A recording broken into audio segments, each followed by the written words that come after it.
ॐ श्री गणेशाय नमः। अथ पाप प्रशमन श्री विष्णु स्तोत्रम्। पुष्कर उवाच। परदार परद्रव्य जीवहिंसादिकी यदा प्रवर्तते नृणां चित्तं प्रायश्चित्तं स्तुतिस्तदा विष्णवे विष्णवे नित्यं विष्णवे विष्णवे नमः। नमामि विष्णुं चित्तस्थमहङ्कारगतिं हरिं चित्तस्थमीशमव्यक्तमनन्तम् अपराजितं विष्णुमीड्यमशेषेण अनादिनिधनं विभुं विष्णुचित्तगतो यन्मे विष्णु बुद्धिगतस्तयात् यच्चाहंकारगो विष्णुर्यद् विष्णुर्मयि संस्थितः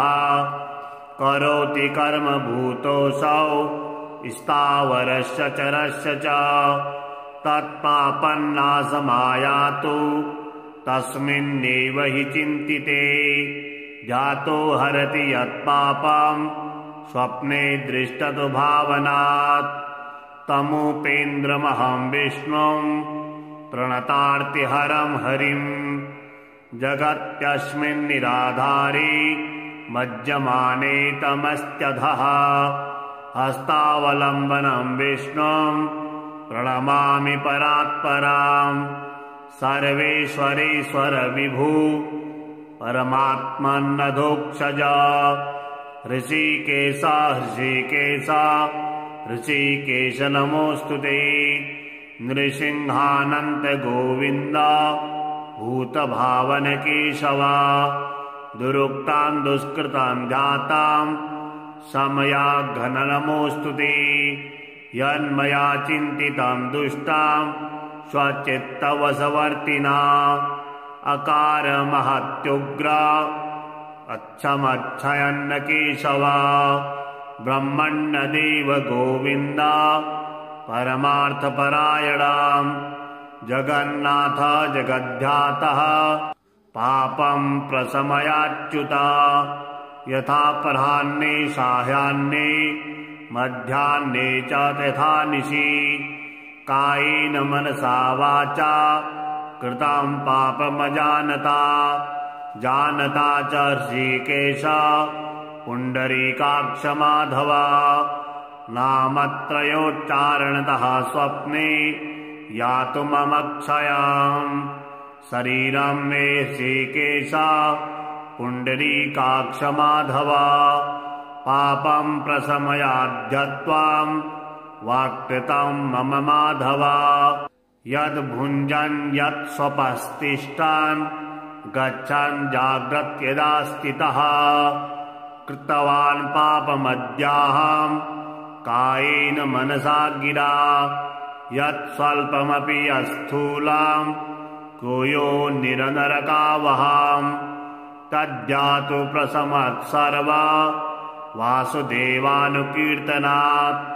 परं ब्रह्म परं धाम पवित्रं परमञ्चयात् तस्मिन् प्रकीर्तिते विष्णौ यत्पापं तत्प्रणश्यतु यत्प्राप्य निर्वर्तन्ते गन्धस्पर्धादिवर्जितां शूरयस्तत्पदं विष्णोस्तत्सर्वसमयत्वधं पापप्रणाशनं स्तोत्रं यः पठे शृणुयादपि शारीरिर्मानसैर्वागे जयकृतं पापप्रमुच्यते सर्वपापग्रहादिभ्यो याति विष्णो परं पदां तस्मात् पापे कृते जप्यं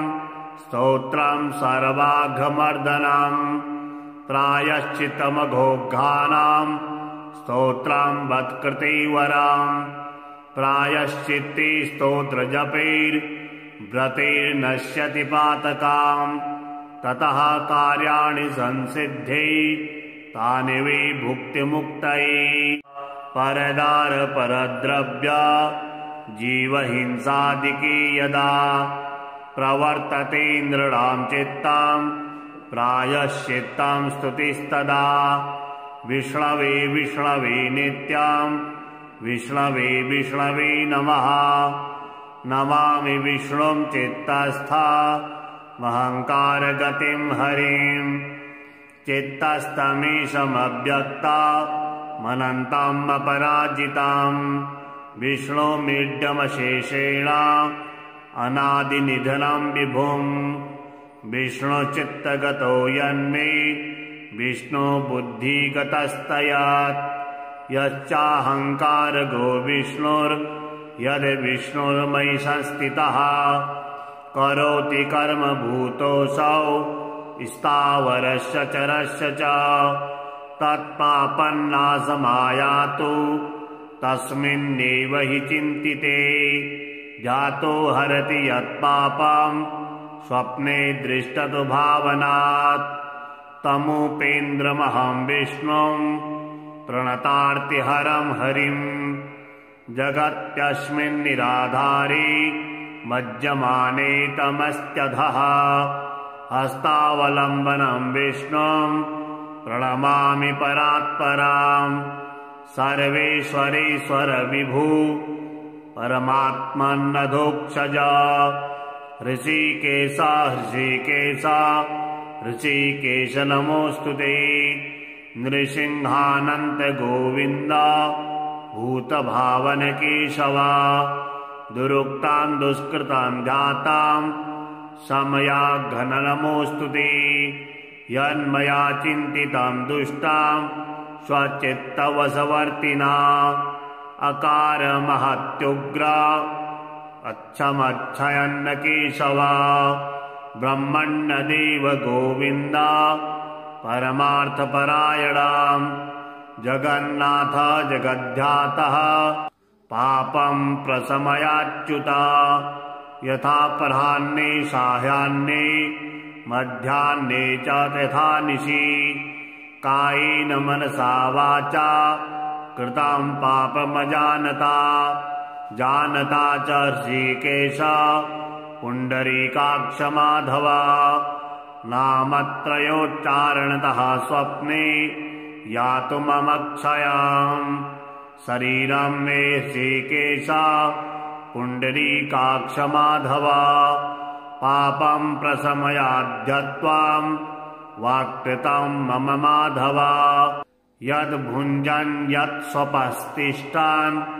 गच्छन् जाग्रत् यदा स्थितः कृतवान् पापमद्याहं कायेन मनसा गिरा यत्स्वल्पमपि अस्थूलां कुयो निरनरकावहां तज्जातु प्रशमत् सर्वा वासुदेवानुकीर्तनात् परं ब्रह्म परं धाम पवित्रं परमं च यात् तस्मिन् प्रकीर्तिते विष्णो यत्पापं तत्प्रणश्यतु यत्प्राप्य निर्वर्तन्ते गन्धस्पर्धादिवर्जितां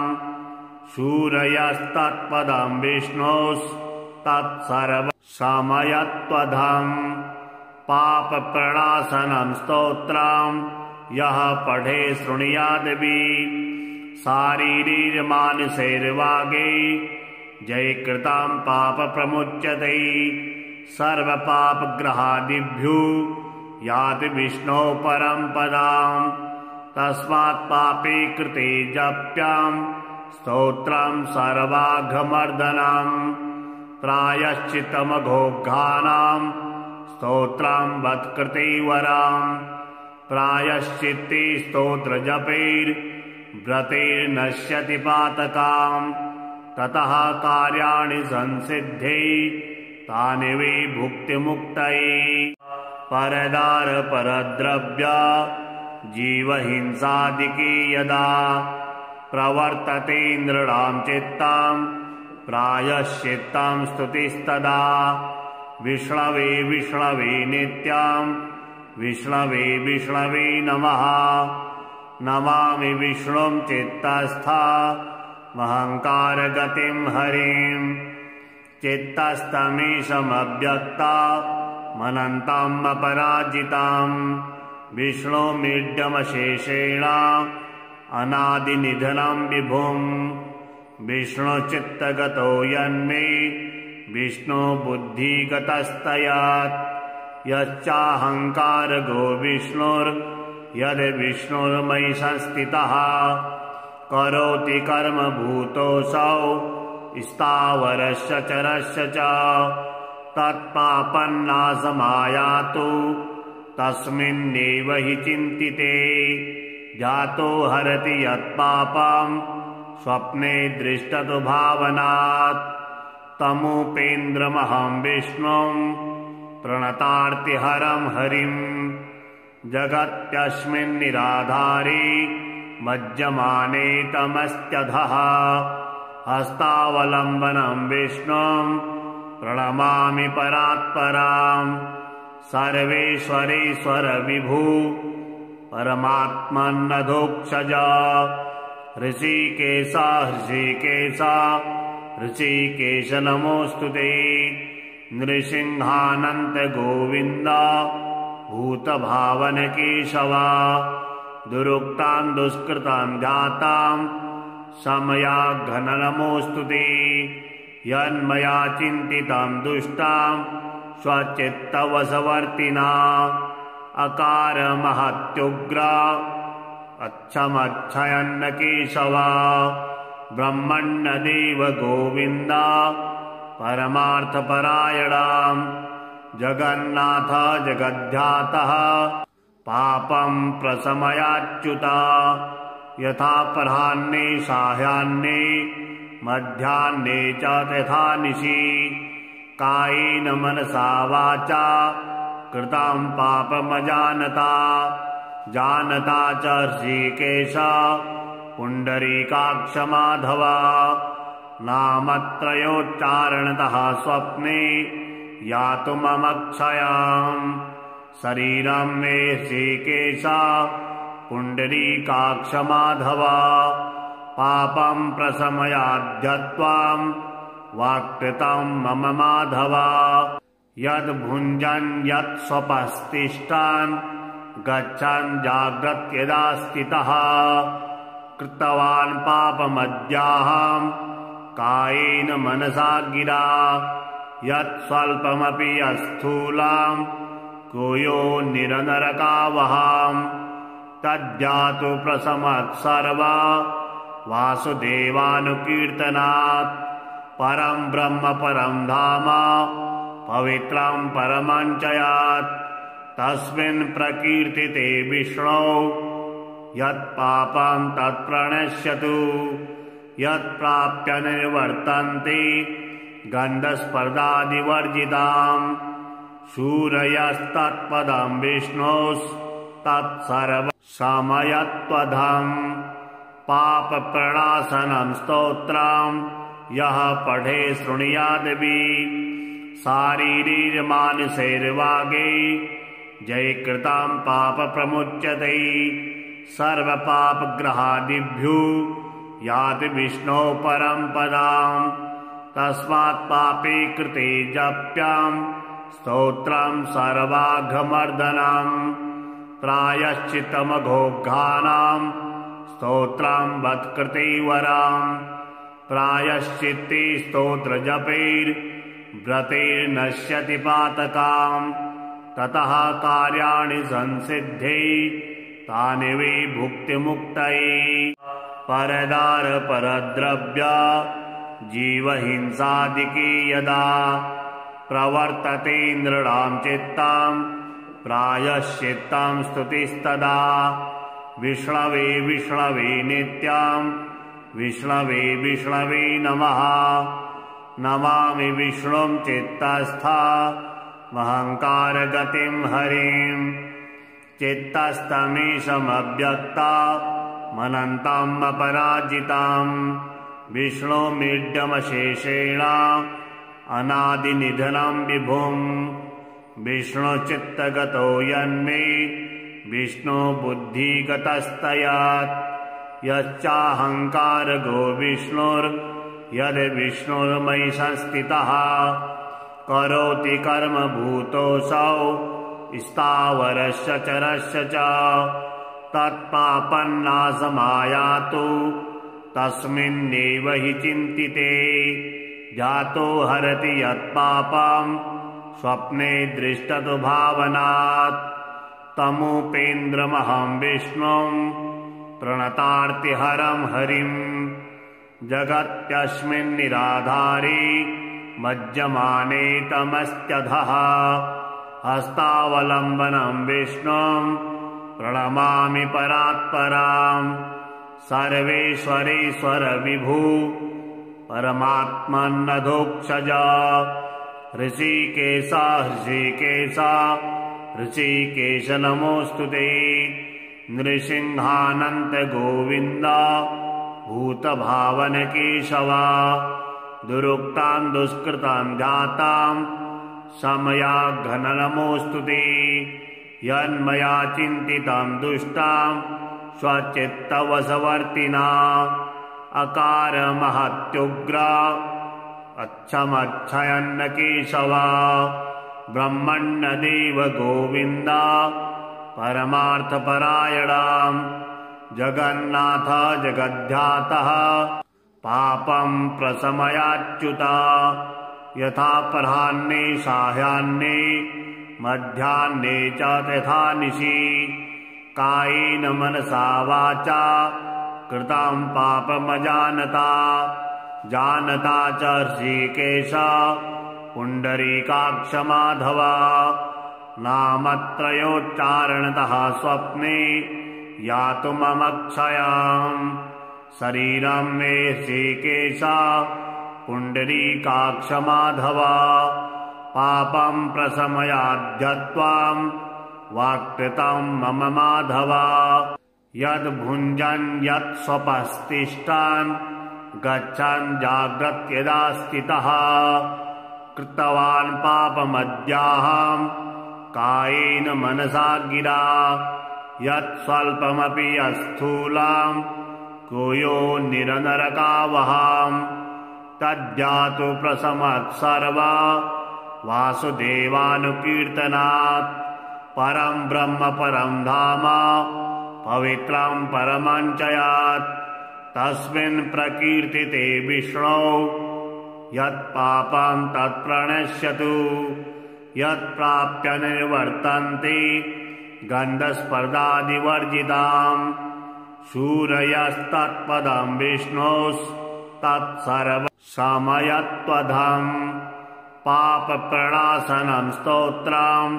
यः पठे शृणुयादपि शारीरिर्मानसैर्वागे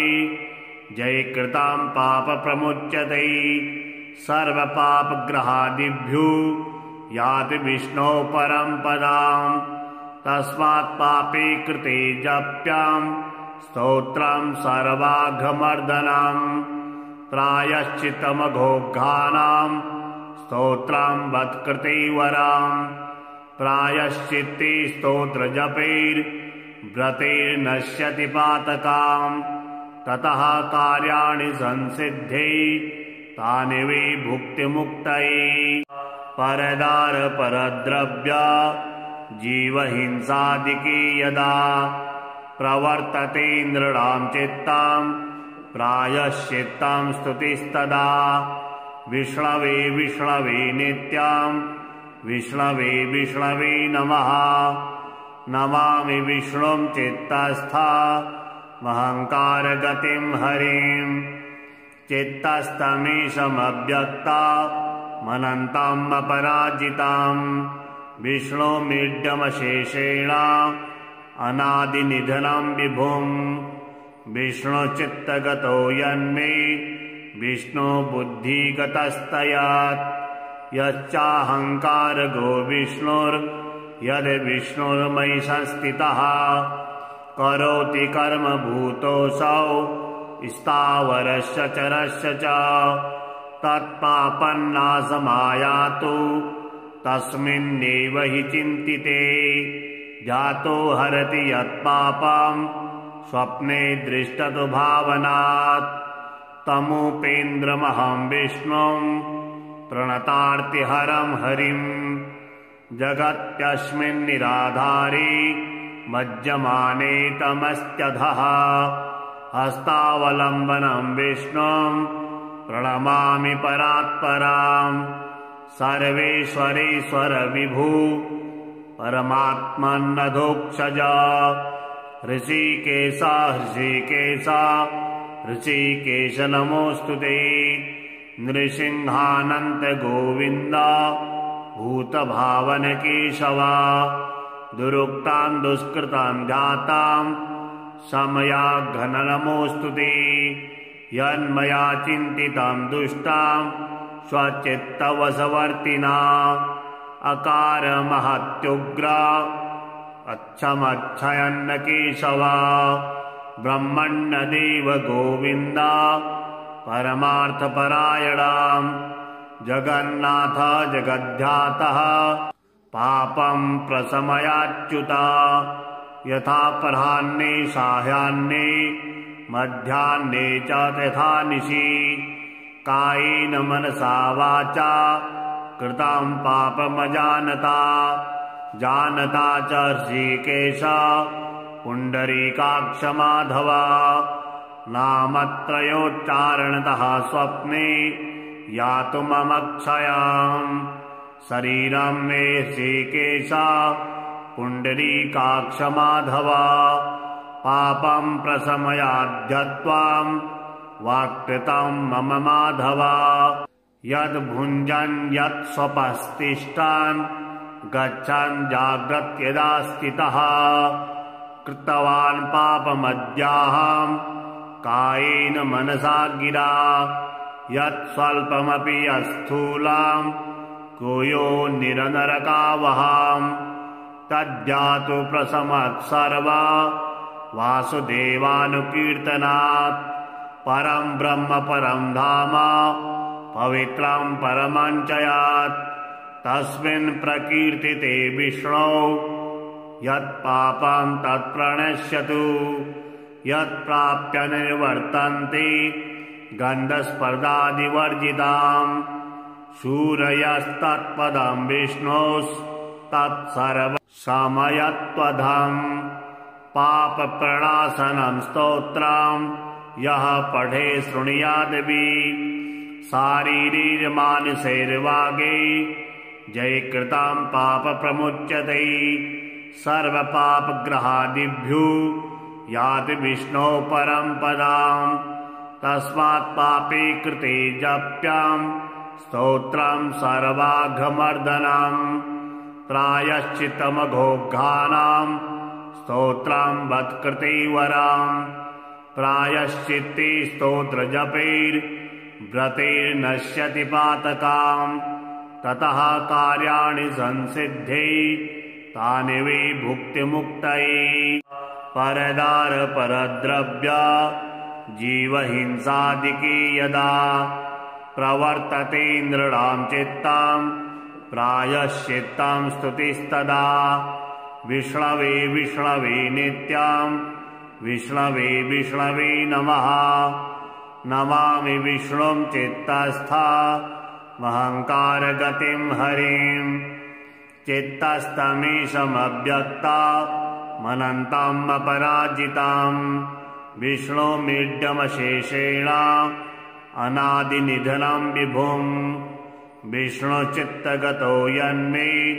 विष्णुबुद्धिगतस्तयात् यच्चाहङ्कारगो विष्णुर्यद्विष्णुर्मयि संस्थितः करोति कर्म भूतोऽसौ स्थावरस्य चरस्य च तत्पापन्नाशमायातु तस्मिन्नेव हि चिन्तिते जातो हरति यत्पापं स्वप्ने दृष्टतु भावनात् तमुपेन्द्रमहं विष्णुं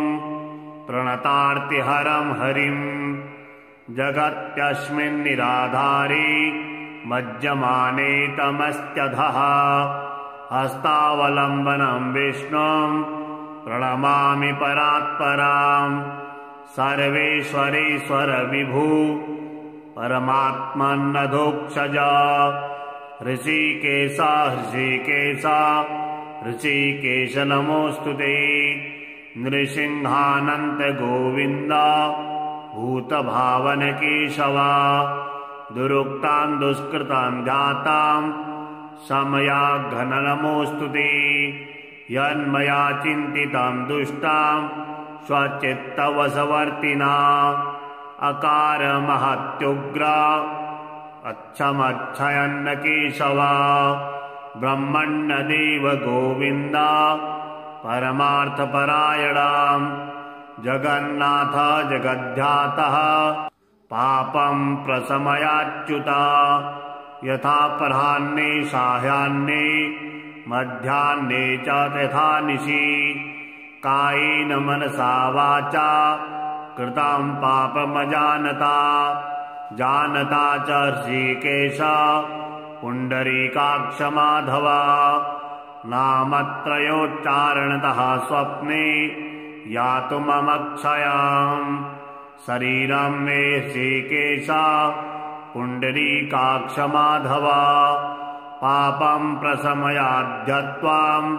वाक्कृतं मम माधव। यद्भुञ्जन् यत्स्वपस्तिष्ठान् गच्छन् जाग्रत् यदा स्थितः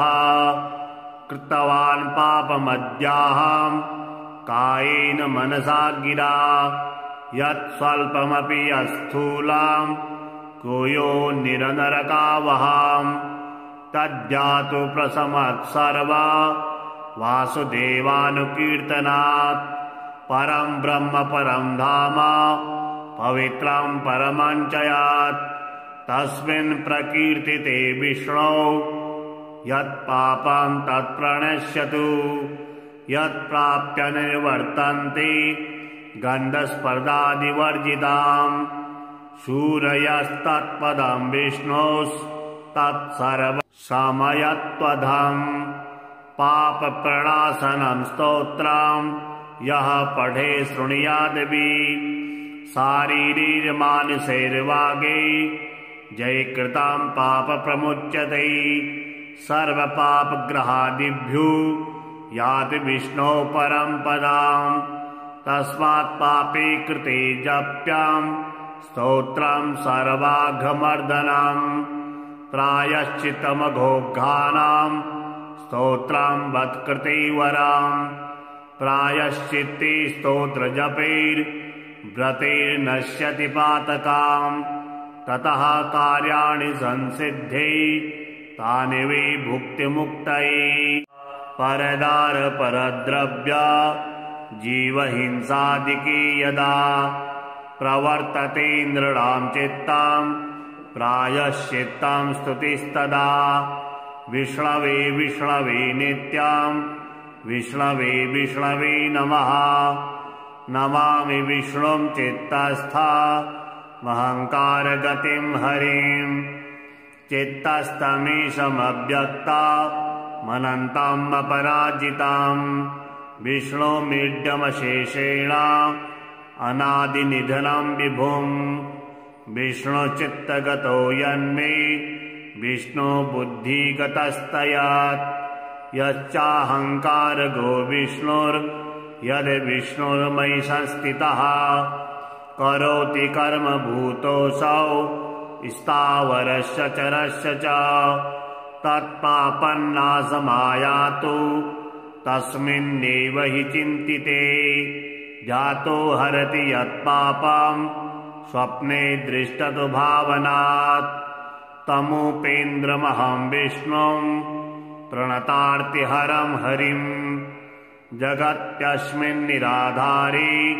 मज्जमाने तमस्त्यधः। हस्तावलम्बनं विष्णुं प्रणमामि परात्परां। सर्वेश्वरेश्वर विभु परमात्मन्नधोक्षज। ऋषिकेश ऋषिकेश ऋषिकेश नमोऽस्तु ते। नृसिंहानन्त गोविन्द भूतभावन केशव दुरुक्तां दुष्कृतां जातां समयाघ्न नमोऽस्तु ते। यन्मया चिन्तितां दुष्टां स्वचित्तवशवर्तिना अकार महत्युग्र अच्छमक्षयन्न केशव ब्रह्मण्यदेव गोविन्द परमार्थपरायणाम् जगन्नाथ जगद्धातः पापं प्रशमयाच्युत यथापराह्ने सायाह्ने मध्याह्ने च तथा निशि कायेन मनसा वाचा कृतं पापमजानता जानता च ऋषिकेश पुण्डरीकाक्ष माधव नामत्रयोच्चारणतः स्वप्ने यातुमक्षयाम् शरीरं मे ऋषिकेश पुण्डरीकाक्ष माधव पापं प्रशमयाद्यत्वां वाक्कृतं मम माधव यद्भुञ्जन् यत्स्वपस्तिष्ठान् गच्छन् जाग्रत् यदा स्थितः कृतवान् पापमद्याहं कायेन मनसा गिरा यत्स्वल्पमपि अस्थूलं कुयो निरनरकावहाम् तज्जातु प्रशमत् सर्वा वासुदेवानुकीर्तनात् परं ब्रह्म परं धाम पवित्रं परमं च यात् तस्मिन् प्रकीर्तिते विष्णो यत्पापं तत्प्रणश्यतु यत्प्राप्य निर्वर्तन्ते गन्धस्पर्धादिवर्जिताम् शूरयस्तत्पदं विष्णोस्तत्सर्वसमयत्वधम् पापप्रणाशनं स्तोत्रम् यः पठे शृणुयादपि शारीरिर्मानसैर्वागे जयकृतं पापप्रमुच्यते सर्वपापग्रहादिभ्यो याति विष्णो परं पदाम् तस्मात् पापे कृते जप्यां स्तोत्रं सर्वाघमर्दनम् प्रायश्चित्तमघोघानां स्तोत्रं वत्कृते वराम् प्रायश्चित्ते स्तोत्रजपैर्व्रतैर्नश्यति पातकाम् ततः कार्याणि संसिद्धे तानि वै भुक्तिमुक्तये परदार परद्रव्य जीवहिंसादिके यदा प्रवर्तते नृणां चित्तं प्रायश्चित्तं स्तुतिस्तदा विष्णवे विष्णवे नित्यं विष्णवे विष्णवे नमः नमामि विष्णुं चित्तस्था महङ्कारगतिं हरिं चित्तस्तमीशमव्यक्ता मनन्तम् अपराजिताम् विष्णुमीड्यमशेषेण अनादिनिधनं विभुम् विष्णुचित्तगतो यन्मे विष्णुबुद्धिगतस्तयात् यच्चाहङ्कारगो विष्णुर्यद्विष्णुर्मयि संस्थितः करोति कर्म भूतोऽसौ स्थावरस्य चरस्य च तत्पापन्नाशमायातु तस्मिन्नेव हि चिन्तिते जातो हरति यत्पापं स्वप्ने दृष्टतु भावनात् तमुपेन्द्रमहं विष्णुं प्रणतार्तिहरं हरिं जगत्यस्मिन्निराधारे मज्जमाने तमस्त्यधः हस्तावलम्बनं विष्णुं प्रणमामि परात्पराम् सर्वेश्वरेश्वर विभु परमात्मन्नधोक्षज ऋषिकेश ऋषिकेश ऋषिकेश नमोऽस्तु ते नृसिंहानन्त गोविन्द भूतभावन केशव दुरुक्तां दुष्कृतां जातां समयाघन नमोऽस्तु ते यन्मया चिन्तितं दुष्टां स्वचित्तवशवर्तिना अकार महत्युग्र अच्छमक्षयन्न केशव ब्रह्मण्यदेव गोविन्द परमार्थपरायणाम् जगन्नाथ जगद्धातः पापं प्रशमयाच्युत यथापराह्ने सायाह्ने मध्याह्ने च तथा निशि कायेन मनसा वाचा कृतं पापमजानता जानता च ऋषिकेश पुण्डरीकाक्ष माधव नामत्रयोच्चारणतः स्वप्ने यातुममक्षयाम् शरीरं मे ऋषिकेश पुण्डरीकाक्ष माधव पापं प्रशमयाद्यत्वां वाक्कृतं मम माधव यद्भुञ्जन् यत् स्वपस्तिष्ठान् गच्छन् जाग्रत्यदा स्थितः कृतवान् पापमद्याहं कायेन मनसा गिरा यत् स्वल्पमपि अस्थूलां कुयो निरनरकावहाम् तद्यातु प्रशमत् सर्वा वासुदेवानुकीर्तनात् परं ब्रह्म परं धाम पवित्रं परमं च यात् तस्मिन् प्रकीर्तिते विष्णो